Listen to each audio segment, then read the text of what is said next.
I seen them digging, and I didn't want them to know I was watching them. See what I assumed was Jay.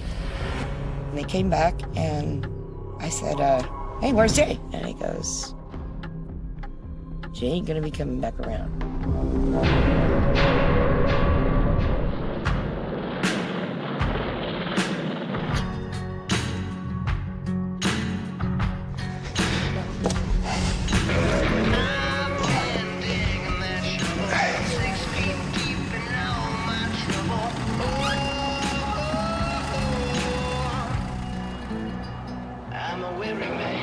This case is different than our usual case, right? This is almost like an episode of like The Twilight Zone. It's just unbelievable. We're in Harney County, Oregon, headed to the location where the Sheriff's Department has been searching for a body based on a tip they received. We've provided them with resources, and we're hoping to lend our expertise to try and help them make sense of one of the craziest cases any of us has ever tackled, the murder of Jay Sallee.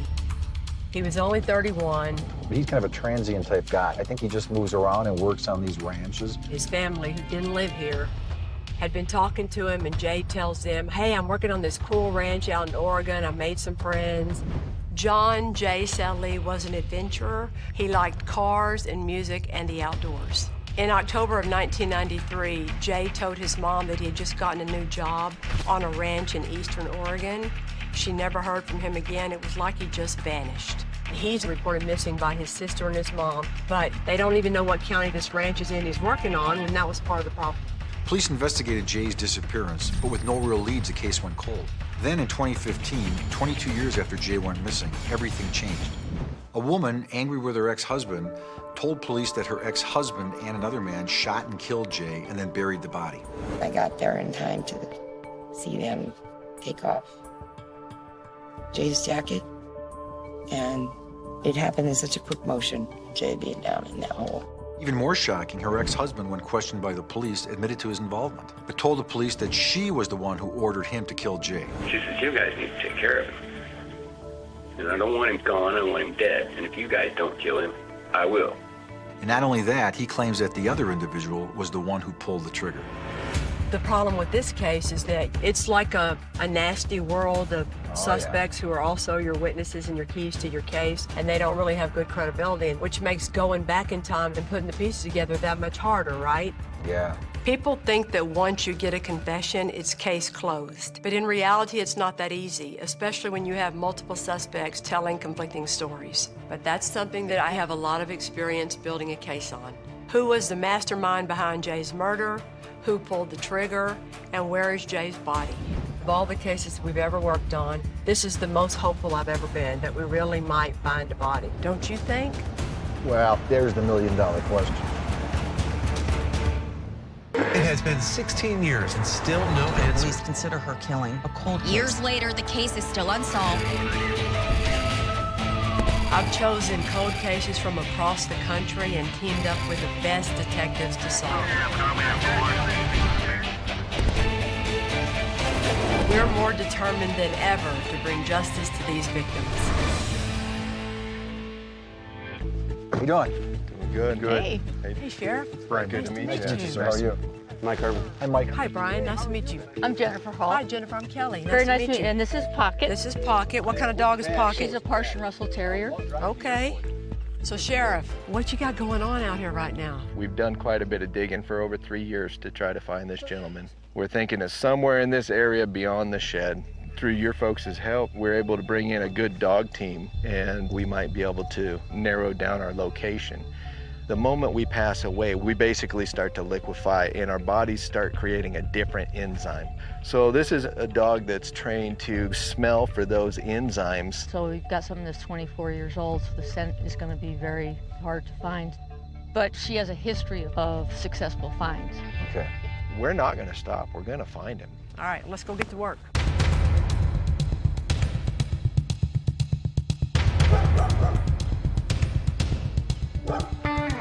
There's always the hope inside of an investigator that we can find closure for the family, and I hope that being able to have an extra set of eyes look at this case will lead to convictions.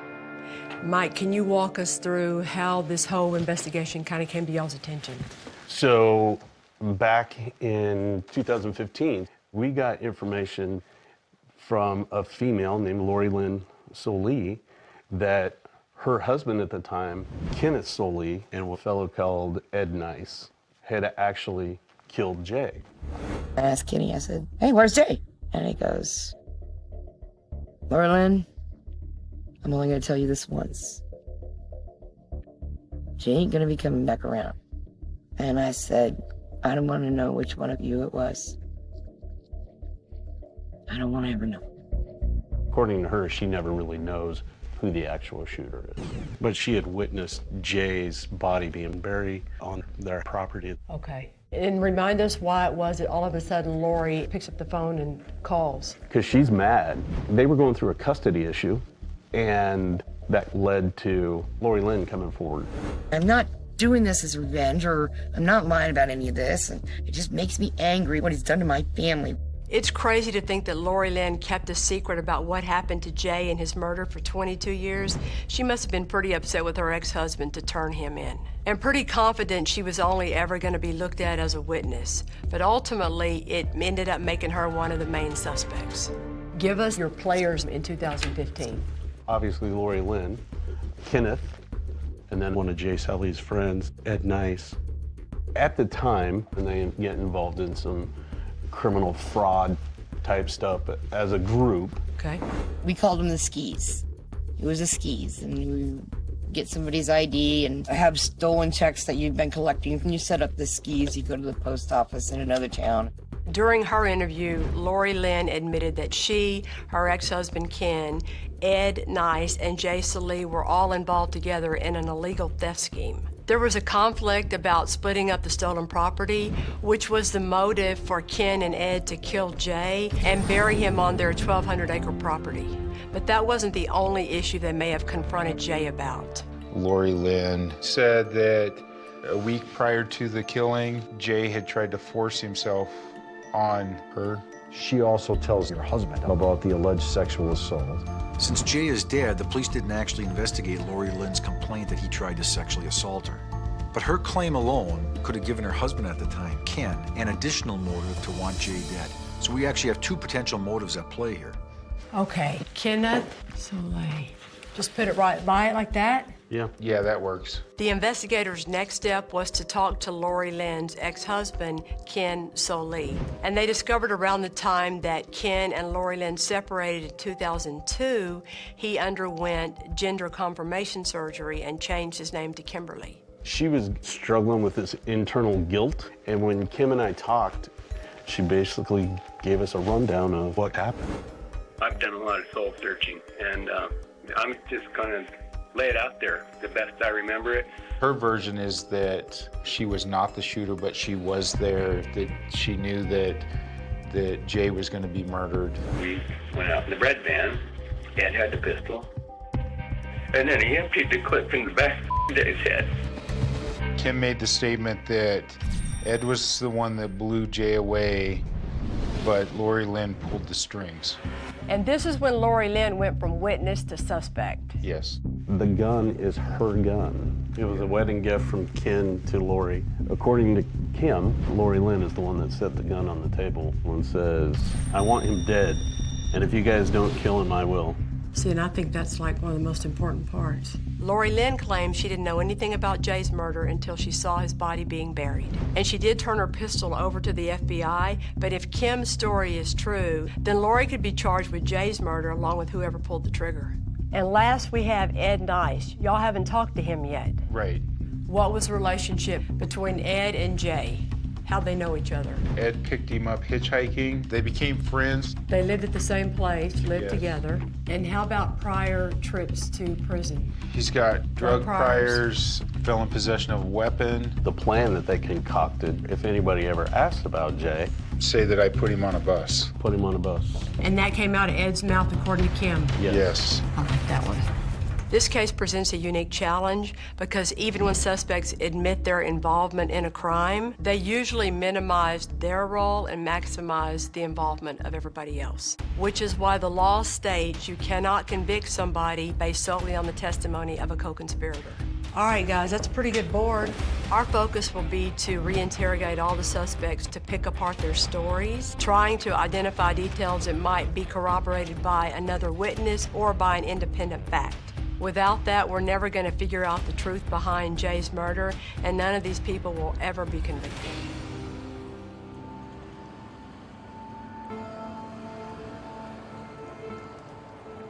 Have you ever met Angela in person? I have. I went up to Burlington, Washington, where she was working, and I talked to her up there. Sadly, Jay's mom passed away before this case could be solved. Hi, I'm Kelly. Hi, nice to meet you. Nice to meet you. But Jay's sister, Angela, has been praying for answers for 26 years, and hopefully we can give those to her. So, can you tell me a little bit about My Jay? brother. Yeah. Jay was a wanderer. Even when he was like 14 or 15, he would take off with a friend and come home a week later. He just wanted to see the world. He was the adventurous one in the family, Yes. huh? Okay. Yes. Like the outdoorsy type? Yep. He did mechanic. He worked on ranches and farms. He would love to take care of the animals, and if he found a wounded animal, he would nurse it back to health. Every holiday, and it didn't matter whether it was Mother's Day, if it was her birthday, Grandparents' Day, Christmas, he would always make sure she got a card. This traveling, wandering brother did that? Yes. Okay. He never missed a Mother's Day with my mom, ever. Okay.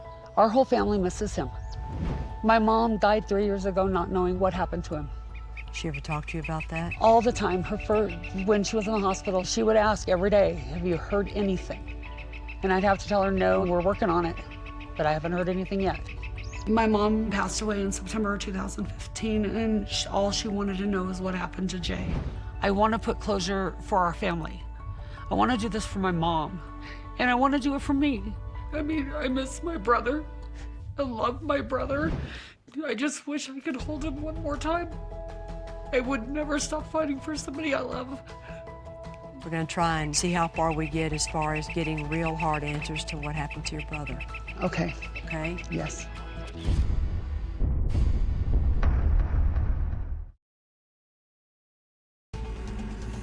I feel a difference right there.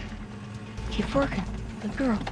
We believe that Jay Sallee was murdered in 1993 and buried somewhere on the 1,200-acre property of our formerly married suspects, Ken and Lori Lynn Soleil, possibly with the help of our third suspect, Ed Nice.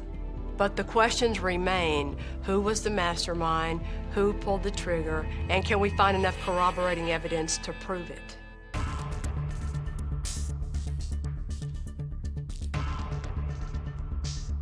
Come on in.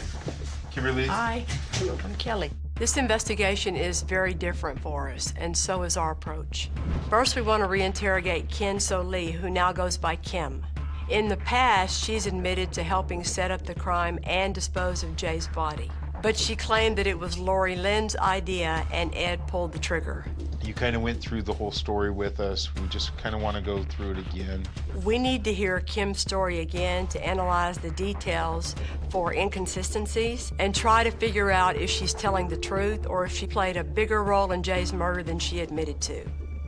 This particular skis of stolen checks, we accumulated several truckloads of stuff, and we had to make more than one trip from Bend back to the lodge.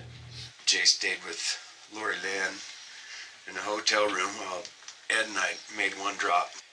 Well, we came back and she was madder than hell and crying and stuff, and she said, that son of a bitch tried to f me, and I had to knee him in the groin to get him off me. Did Jay ever admit to? No. Well, there was a lot of stuff happened over that skis that I didn't like. This is what leads up to the committee meeting at the table. So at the table, you, Ed, and Lori. Me, Ed, and Lori. She told us, I don't want him gone, I want him dead. Ed called him his dog. He'd say, if he ever gets out of hand, I'll take care of it. So far, Kim's story seems pretty consistent with the last time she told it. In fact, Lori Lynn's alleged statement, "I don't want him gone, I want him dead," and Ed's, "Jay's my dog, I'll take care of it," seem pretty much word for word with what Kim has said before. What happens next? Okay, she produced a pistol on a table. I picked up the weapon and I handed it to Ed. And so Jay came out in the bread van. The ruse was, let's go out in the hooch, the bread van, that we called the hooch. We'll go out and do a hit. So we get out in the middle of the field. Jay is sitting in the steel chair we had in the back there. And I see Ed produces the pistol. Jay's got the needle, starts the plunger down like this. Ed brought the pistol down. Ed cooked off the whole magazine in the back of his head. Jay lurched up, fell forward, and Ed just kept that gun on his head all the way down. Till there's one hole. Well, not that far from the floor of the van. I think just in front of the wheel well. How many shots? I think it was 7 shots. The blood was just squirting out the back of his head, out his mouth, nose. Smoke coming out of his nose and ears. He still had the needle in his arm. And then he reached down, pulled the needle out of Jay's arm, and said, well, there's no sense wasting a good hit. And he stuck it in his own arm. Did the rest of the hit in his arm. It's been 26 years, and Kim's memory for details is pretty impressive. The hooch, the chair, the single bullet hole in the van wall, even the recollection of Ed shooting up with Jay's syringe full of drugs, they all match her prior statement. Kim is either telling the truth or she's one heck of a liar. We found a clearing in the sagebrush, and we started digging a hole way deeper than 6 feet. Well, remember, we're close to the house, Right. where the grave digging is. While y'all were digging, did Lori Lynn do anything? She brought us coffee and sandwiches. The next day, I washed out all that blood. What happened to the van then? It went to Ed. He said that he would take care of it. I know what I did is wrong, and I've admitted full culpability for this. And, you know, to me, that in the long run, I'll be able to hold up my head up high and say, you know, I did the right thing because I felt it was right.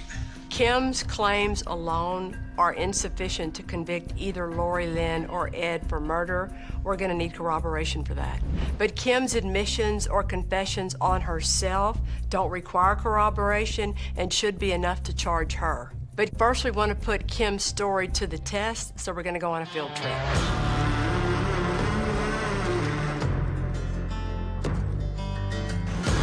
Broken and flying, damned old souls been sent to burn. Nowadays they've been calling, telling me soon gonna be my turn. So Brian and Mike have the truck parked out here, kind of where we're thinking that everything happened that morning. Yep. Our goal is to review Kim's story in a physical space, because walking through her specific details might help us determine if there's any other reason to doubt her story. This is, according to Kimberly, where the murder took place. We've acquired a van similar to the one Kim claims Jay was killed in. So if we take it from Kimberly's point of view, let's all walk through exactly what she said happened. According to Kimberly, once the van is parked, Ed got out of the driver's seat and goes to climb in the back cargo area of the van. Jay is sitting in the steel chair we had in the back, and I see Ed produce the pistol. All right, so you're Kimberly. You want to be Jay? That's fine. You want to be Ed? Can you get in there? Kimberly goes to climb in, says that point is when Ed puts the gun to the back of Jay's head. Ed cooked off the whole magazine in the back of his head. Bang, 2, 3, 4, 5, 6, 7. Ed just kept that gun on his head all the way down. There's one hole just in front of the wheel well. Point to the hole where you think it was, Mike. Kim puts it right in here. And that makes sense, huh? Because as he's falling, he's continuing to shoot, and he probably misses at one point. Does it bother y'all at all that there ends up only being one bullet hole in the wall of the van? Not really. No. It's a 22. It's not a real powerful handgun. A 22 may enter the skull, but it may not come out. The blood was just squirting out the back of his head, out his mouth, nose. Smoke coming out of his nose and ears. So when he said that part about the smoke coming out, is that true? Oh, yeah. Yeah, that gun has all those gases. Gases just going right in. Because you're so close. If you fire a gun, that powder comes out like this. That gas has to go somewhere. So when y'all heard that, y'all all believed it right away? I did. Yes. Okay. Yes. And everything we just did today consistent with how Kimberly laid it out to y'all? Yes. All right. The physical aspects of Kim's story seem believable. Unfortunately, there's no way to know for sure if Kim is the shooter, but we do know from Kim's own admissions, at a minimum, Kim aided, assisted, encouraged, or abetted somebody else to kill Jay. And here in Oregon, that's enough to charge Kim for murder, and that's huge. Anything else we need to talk about for you? I don't think so. You good, Steve? Yep. All right. But we still have 2 suspects who have not made admissions, and Kim's word is not enough.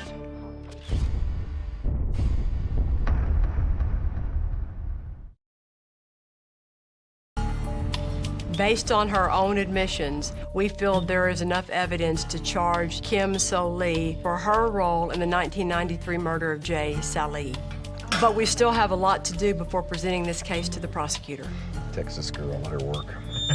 And right now, we could use Kim's help. Did you want to get back in? I was gonna shut it. Well, they're coming. That's the gate rule, come on. The Sheriff's Department has been digging for days for Jay's body with no luck. The good news is Kim has agreed to meet us out here to see if it will jog her memory to help us find Jay.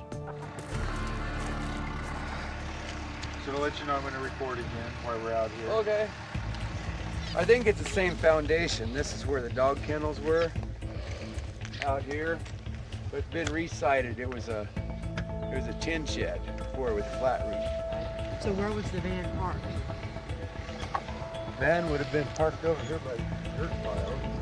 Well, you really messed it up for me, guys. I remember I was walking, it's dark, and I was walking ahead of the van, and Ed was following me. Why don't you use those oranges and stake us out an area that you feel conservatively comfortable with?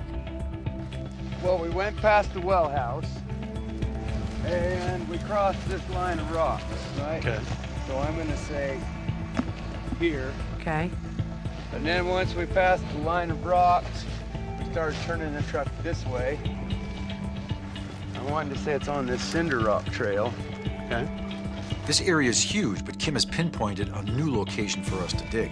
Oftentimes, killers leave the remains of a deceased person above ground, and scavengers and animals will locate those remains and scatter those throughout the area. Fortunately for us, Jay's remains were allegedly buried at least 6 feet below the ground, intact. So it should be easier to locate for us. Sorry, couldn't have been more help. You're plenty help. Thank you, Kimberly. We're gonna find him. Hey guys. Are you guys exhausted or what? Good. We don't actually have a lot of witnesses in this case, but there is one who may help us ascertain whether or not Lori Lynn was a witness as she claims, or the mastermind behind Jay's murder. So come on in. This is Steve. Hey, how you doing, Jessica? Nice to meet you. How are you? And this is Kevin. Kevin, nice to meet you. Steve Smigol. How you doing? You guys have a seat. Kim and Lori Lynn's daughter, Jessica, was only 6 years old at the time of the murder. She was actually unaware of the murder until her parents came forward in 2015. But we want to learn as much as we can about her parents' relationship and the dynamics between those two. Can you just describe how life was at the lodge when you were a kid? No phone, no electricity, no running water. Very bare bones. Why does the marriage go south between mom and dad? Do you have any idea? Because my dad decided to get the sex change. Okay. I was cool with it. It was fine. In my mind, he was still my dad. And then the relationship between mom and Kim now. It was always up and down. There were always fights, but I know my mom would threaten Kim with this something hanging over her head, which I think was this. What did Lori Lynn say? Did you guys ever talk to her about it? Or? I haven't talked to her in She's dangerous enough that years. she knows nothing of our lives. Why do you say she's dangerous? She can take the smallest piece of truth about something and turn it into the wildest lie, and people will believe it. And she's extremely manipulative, and she can get anybody around her to do anything. And she always ends up making herself the victim. Do you remember Ed? Yes. Good guy, bad guy? Definitely a bad guy. Definitely creepy vibes. If she'd put a pistol on a table, right? and say either you kill somebody or I will, you think that Kim and Ed would have done it? Absolutely. I've seen the effect she has on people. Do you see Kim killing somebody? I don't see her actually pulling the trigger. I see her just going along with it, you know? More of a follower than a leader. Absolutely. It's pretty telling to me that Lori Lynn's own daughter describes her as a liar and a manipulator. All right, guys, I'm gonna shut this recording off. Which could support the theory that Lori Lynn was actually the one pulling the strings here. Mike, when you go talk to Lori Lynn, you're going to be a little more difficult with her today than before. I was gonna stick to basic things like, where did the van go? If you can get her to say yes, she brought sandwiches and coffee out to them, I think you've got to pin her down on what her actual involvement was. Are y'all ready? Yep.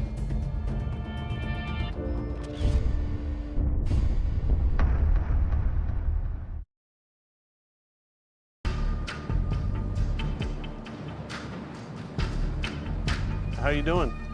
All right. Now we're turning our attention to Kim's ex-wife, Lori Lynn. She's the one that kicked off this whole investigation in 2015 when she came forward implicating Kim and our other suspect, Ed Nice. He goes, "Jay ain't gonna be coming back around."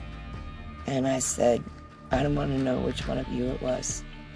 Kim claimed that Lori Lynn urged them to kill Jay Sallee after accusing Jay of sexual assault, but Kim's claims alone aren't enough to convict Lori Lynn. Okay, so why are we doing this time, guys? I just need to get more information. If Lori Lynn was the mastermind, what we really need is to catch her in a lie or for her to implicate herself. There's a few loose ends. One of the things is the rape. I know that's a difficult time for you, but I didn't get a lot of detail on that. So I think you told me it was during one of the skis. On the skis. On the motel. skis, okay. But it was just, you know, seedy little divey place. Jay, he would try to kiss me. He was putting his hand on my thigh. Did he do anything else at that point, or? Yeah, he tried to rape me. Okay. Did he take your clothes off? I don't remember taking my clothes off. I was pregnant. Okay. I'm wearing maternity clothes, I know that. All right. How did Kenny respond to that? He was pissed. And he got a hold of Ed. And he says, "We need to talk." The next thing you know, Ed's getting hold of Jay and tell him, "Hey, we gotta move some stuff." And Kenny and Ed got in the bread truck and they drove off down the back driveway. They came back and I said, "Hey, where's Jay?" And he did clear with me that, yes, Jay was dead. And when I said, "Did you do it?" And he goes, "I'll never tell you that, Lori Lynn." So he always left me wondering whether it was him or whether it was Ed. Lori Lynn is maintaining that she didn't actually know Jay was going to be killed until after the deed was done. But she also said a few things that don't seem to make sense. I'm just trying to figure this out because you said you were pregnant at the time. Mm-hmm. I was pregnant with Colt. When was he born? He was born May 12th, 93. So if we're talking Thanksgiving 93, Colt was already born. Yep. He So was you definitely weren't. a baby. So you wouldn't have been pregnant, right? Yes, I would have. With who? Colt, Justice. If she was born December of 94. 94, she wouldn't have been conceived until March of 94. Okay. So that's what I'm trying to figure out, because you think you were pregnant when Jay did this. I know he was pregnant when he made advances on me, but Lori Lynn had a baby in May of 1993 and another in December of 1994. So she couldn't have been pregnant with either one of those children when Jay was murdered in the fall of 1993. Maybe she's confused, but to me her story doesn't add up. Here's the thing, Lori Lynn. Some of your story has some gaps in it, okay? So let me just give you an example here. Did you ever bring coffee out to that gravesite that night when they were digging the hole? that's not true. How about saying, I don't want him gone, I want him dead? That too is a lie, sir. You produced the gun that Kenny kills Jay with. That is a lie. Kenny already had that gun in his possession. I did not tell him to pick up a gun. I did not tell him go kill this guy. I think I'm getting blamed for something I did not do. So here's the problem I have. Why would he admit to killing Jay with Ed, but the few details that he puts in with you, he won't back up? I'm sorry, I don't think that they're true. You don't think that they're true? I don't believe I brought out copies, and I don't believe I ever asked Kenny or Ed to kill Jay. One of the disciplines law enforcement uses is called statement analysis. It's the study of words that people use. Guilty minds act in a guilty way. Lori Lynn's choice of words that she doesn't believe that she asked Ken and Ed to kill Jay is a little bit strange. Maybe it's just a slip of her tongue, or it's an indication of her guilty conscience. I'm not covering anything.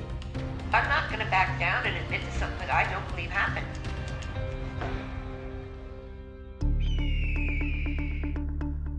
Okay, so it feels like we have a whole bunch of phone calls to make because we have so many witnesses that may or may not know just a little bit, but we need to do this nerdy lawyer thing that I know y'all don't want to talk about. We got to talk about corroboration. Right. We feel that we have enough to charge Kim and possibly Lori Lynn with Jay's murder, but we have a third suspect, Ed Nice. According to both Kim and Lori Lynn, he was part of the plot to murder Jay, but their word alone isn't enough. So it's time for us to go over and review what the law requires in order for Ed to be convicted.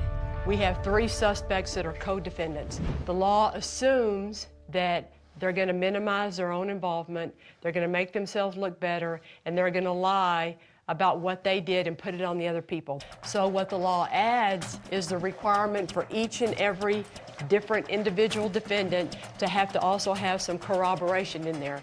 The corroboration cannot be anything that comes out of the mouth of any of our 3. Now, what do you have on Ed? You have Kimberly, beautifully great details. That doesn't count because she's an accomplice witness. You have Lori, same rules apply. That doesn't count either because she's an accomplice witness. Ed never talks. Right, that we know of. That we know of. Yes, that's why we're doing this before we get to his people. Unless Ed Nice confesses, which we are not counting on, we're going to need additional evidence to corroborate Kim and Lori Lynn's statement in order to get enough evidence to convict Ed. According to the law, the additional evidence required for corroboration only needs to tend to connect Ed to the murder. Tends to connect the defendant with the murder. So we're looking for one little lie out of Ed's mouth to any of the people while in jail, or a woman he's banging, or a guy he's drinking beer with, a lie about Jay, or how he went missing, or something weird about their relationship and how they separated. But guys, if we don't find those words out of Ed's mouth, you got no case, and if I was your prosecutor, I wouldn't file the charge. Simply finding out if Ed had knowledge of the gun or the van or the motive, that might be enough for corroboration. We gotta find some little thing on Ed.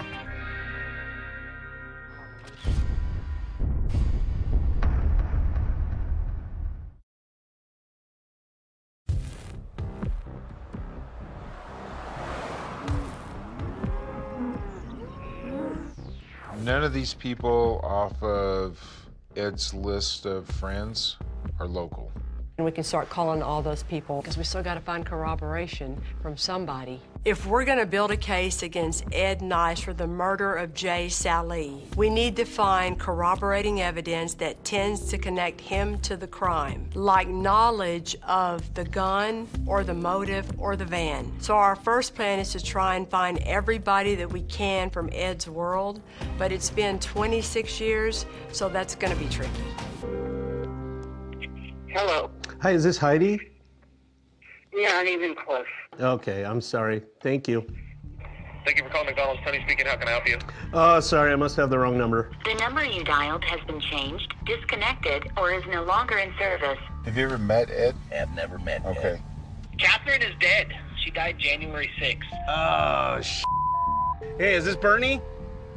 Yeah, if this is those cops, don't come back out here, man. I'll kick your head off if you do. That relationship dissolved quickly. The witnesses in Ed's world are a total bust. They're either dead, have no desire to help us, or we can't find them. There's not even any voicemail. Shoot. So we actually only have one person left to talk to, and that's Ed himself. Ed's never spoken to police about this case, but fortunately for us, he's agreed to meet us at a local parking lot. You think he's going to pull up right there by those tables? He's either going to pull up right up here or he's going to pull up on the east side.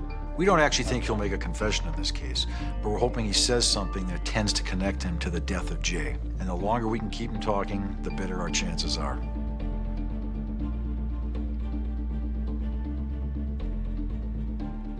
I don't know, did that look like an Ed?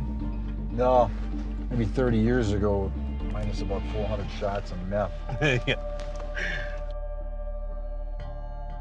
Ed Nice is a no-show. Suppose we could try calling him. Yeah. Hey, Ed, how's it going? Don't take this personal, but my trust of law enforcement Is zero. No, I get that. I get that all the time. is just, I don't trust you guys. Do you know, I think his name is John, but he went by the name of Jay. Remember Jay? Oh, yes. Well, do you remember Ken Sallee? I remember all those people, but this was a long time ago, and there was a lot of drugs.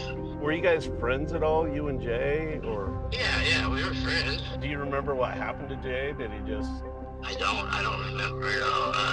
Were you ever mad at him? I mean, were you mad at him when he left, or were you guys still friends? No, we're still friends. Did the Solis have a falling out with him for any reason that you can think of? Ed is denying knowledge of any kind of conflict between Jay, Kim, or Lori Lynn. So our hopes of trying to connect him to the potential motive for the murder just got a whole lot weaker. Did he ever talk about where he might want to go? Yeah, he wanted to start a mobile mechanics thing. He'd go along the freeway and stop at the rest stops. Okay. You think that's what he did? Well, no, I don't know, because he left the tools and the hooch. I don't know if he ever came back and got him or not. I'm sorry I missed it. What's the hooch? The hooch was his van. But he acknowledges the van. That's good. Yes. And he's calling it the same name Kim is, the hooch. That was Jay's van? Yeah. What kind of van was it? Just a little box van. That'd be a mail van, bread van. What happened to it? We sold it to the scrappers years and years and years ago. There you go. Ed is claiming that Jay just disappeared and left his tools and that van behind. It doesn't make any sense that a man like Jay, who had no money and no possessions, would leave behind his van and his tools. But more importantly, Ed is admitting that he had the van destroyed, just like Kim said he was going to do. What happened to the van then? It went to Ed. He said that he would take care of it. You don't remember what scrapper that might have went to? Okay. Ed is telling us that he doesn't remember very much, but he is acknowledging that he knew Jay and the hooch, and he admits he had it scrapped, which tends to connect him to Jay's murder. I appreciate it, dude. All right, get easy. Bye. And that might be all we need to corroborate his involvement. Well, we got the hooch. Yeah, we got the hooch out of him.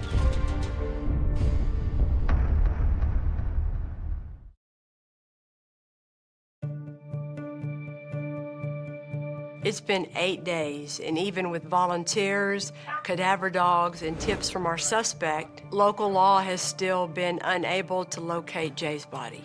They will continue the search. The good news is you don't need a body to make a murder case. You just need evidence. And it's time to review everything that we've learned. Okay, we have Kimberly, Laurie, and Ed, originally on the suspect board. When you meet your DA, the big pieces of evidence that you want to make sure he understands are what?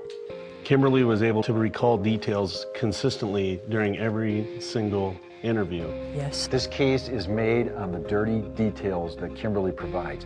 Ed taking the needle out. Ed reached down, pulled the needle out of Jay's arm. Said, well, there's no sense of wasting a good hit. And he stuck it in his own arm. The smoke coming out of the nose and ears. That gun has all those gases. Gases just going right in. That gas has to go somewhere. There's no question Kimberly's there and Kimberly's part of it. We may never know if Kimberly actually pulled the trigger, but her own detailed, consistent admissions show that she's believable and played a major role in Jay's murder. In the stories between Lori Lynn and Kimberly, Lori Lynn either downplays her role a little bit or Kimberly bolsters her role a little bit. She said, I don't want him gone, I want him dead. How about saying, I don't want him gone, I want him dead? That too is a lie, sir. Lori Lynn denies being the mastermind behind Jay's murder, but she admits she was in the house the night he was killed and buried on her property. With her sexual assault allegations, she also had a potential motive, and the murder weapon was her gun. Every cop wants that confession where the suspect 100% lays it all out there and tells everything about what they did, but in my experience, that never happens. So you have to move forward with what you do have. And then over here with Ed, remember that word up there, tends to connect. The biggest thing I heard was the hooch. Right. Okay. Which is the bread van. That's the same name that Kimberly had for the bread van, was the hooch.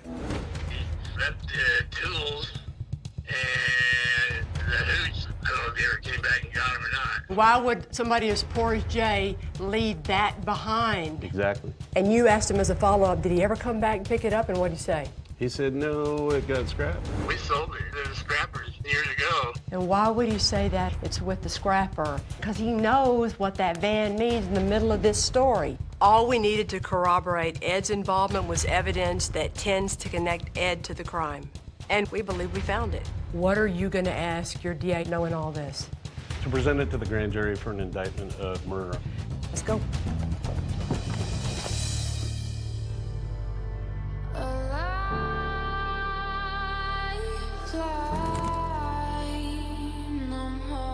You need to be feeling pretty good about today, right? You get to give Angela some long-awaited good news. Yeah, kind of let her know we pretty much know what happened to Jay and who did it. For 26 years, Jay's sister Angela has dealt with the heartache of not knowing what happened to him. How are you doing? Nice to see you. And with everything we now know, the Sheriff's Department is finally ready to put her mind at ease. We've been working really, really hard to find Jay. Right. They're still digging. Okay. We think there were 3 people involved. Okay. 2 people have given us information. Okay. We met with the DA yesterday. Okay. Okay, it's a pretty solid case, but to be honest with you, I don't know how the prosecutor's gonna go. And Mike wishes that the strongest case was against the one that we think is the shooter, Right. but it's just not. Right. Not right now. Not to say what's not going to happen. Accountable. Right. For me, it's a big win because now I know what happened. Right. But I am happy that I finally can tell my family, this is what happened to your brother, what happened to your uncle, what happened to your nephew. And I can let all of them know that he's in a better place. I'm happy that the people who murdered my brother might be held accountable for their actions. I'm sorry. Thank you, Mike, for everything you've done. It's justice for Jay, and that's what our family needs to let us move on with our lives. But he won't die. He will live on in our memories. Bye-bye. Although we haven't yet found Jay's remains, it feels great to bring Angela a sense of peace, knowing that we're closer than ever to getting justice for Jay.